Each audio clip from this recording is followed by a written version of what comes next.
Medicare and Medicaid are popular with Americans, but not their costs, which are double, because in America, the trial lawyers, pharmaceutical, and insurance lobbies have purchased preferred regulation. The transparency of liberty will sharply curtail the buying of Congress and the President, removing the privileged status of these medical and legal parasites of faction. We may blame Republicans for being uncaring, but we must blame Democrats for passing programs that can never be delivered because they lacked the moral courage to turn down the lobbyist money in exchange for a preferred status. The result will have Medicare and Medicaid costs further cutting the national budget. Taxes do not create wealth, only its transfer. Liberty, by creating a new Congress elected by the true consent of the governed, will enact new tax laws that focus not on higher tax, but higher investment. The only increase in taxes should be on excessive passive income reaching as high as 90%. To avoid the tax, one simply needs to put their money to work in direct investment in new companies and new jobs that create new wealth. The only ones harmed will be those most likely to have stolen too much during the financialization of America and are unable to comply. Liberty as foreign policy ends the era of the neocon military offensive across the globe that has drained America's treasury.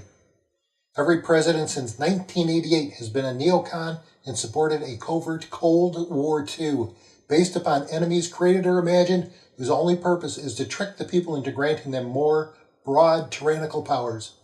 A liberty-based foreign policy is one that wields liberty as its primary weapon, aimed at the tyrant's greatest weakness, its people yearning for the freedom and the shared real wealth creation inherent only in liberty.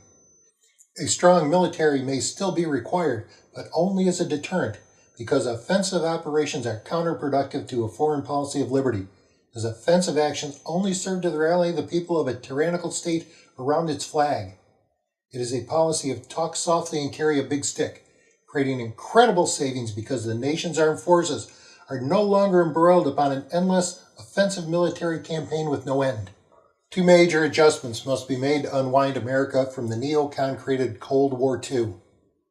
The first is the Faustian bargain America has forged with Saudi Arabia. America's support of the kingdom has made us the enabler of an expanding al-Qaeda fighting force created by the two-faced Saud Wahhabi government to restore the Ottoman Empire, sustaining a 1,300-year-old bloody affair that has interrupted civilization in the past.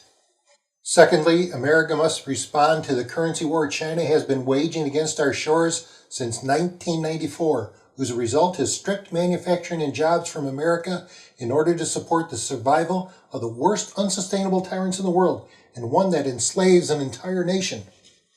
With peace, Homeland Security will have no Americans to oppress and will be disbanded. In the end, we're talking about billions here and billions there. Before you know it, we'll be talking about a balanced budget, attainable and sustainable only through liberty. There is no going back if mankind is to survive.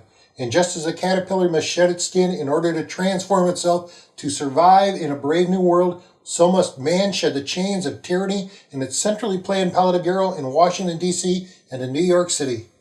America must brace the freedom and wealth of liberty or die, and our civilization with it.